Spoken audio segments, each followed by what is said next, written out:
Chris, speak on it. It's crazy to me how family think that they could do you the worst just because y'all share the last name and think that you're supposed to still be sticking around being stupid to the foolishness that they give you. Y'all know a lot of the times, and it's always like this for whatever reason.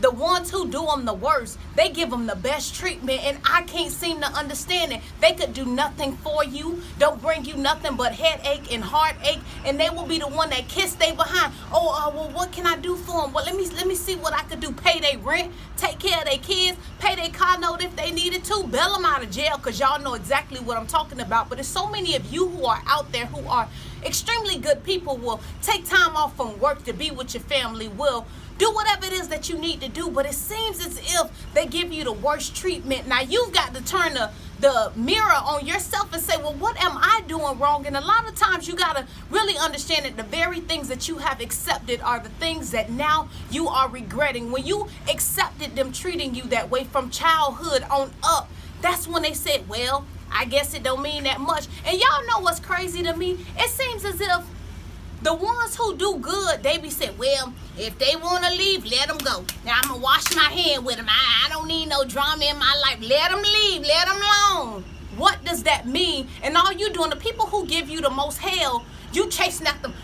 I don't want no drama. I don't want, my family to be torn apart. Them same Hellcats been tearing your family apart since Jesus was a baby, and you ain't see that. And this message might be a little bit much for people, and I would deliver this in a different way, BC, before Christ, but I'm gonna do my best to be as sweet as possible, just to let you know that sometimes your family are the people around you that so into you.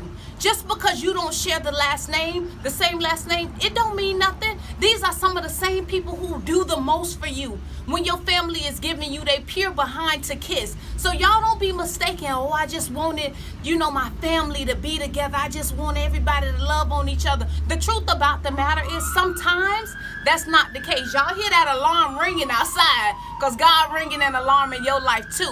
Sometimes that is simply not the case with family. You've seen it with the story of Joseph in the Bible days. You've seen with King David and his own brothers telling him what he can and cannot do.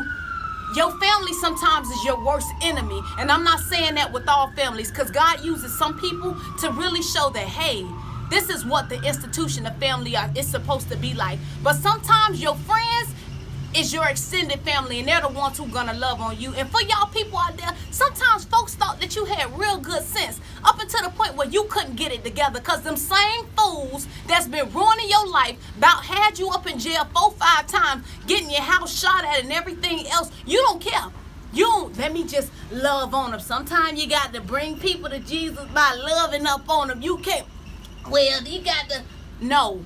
But the people who do you the most right, you feel like you can railroad them. Like you can, I don't know, somehow do whatever you want to do to them and think that everything is going to be okay because they have a gentle heart, because they have a tender heart. It's time out for that. And for you people out here who's sick of that heartache, don't expect people to go ahead and relinquish that for you.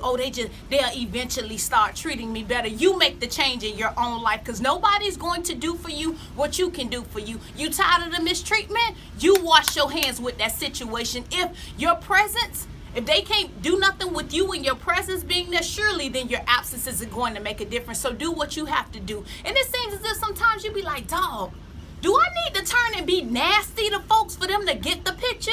I made up in my mind a long time ago. I said, God, let me tell you this. If I have to change who I am just to get through to you, that means I need to walk away. That means I no longer need to be in this situation, because I know that God called me for a reason and a purpose, just like he called many of you out there. So don't change your character. Just change the people that you give your energy to.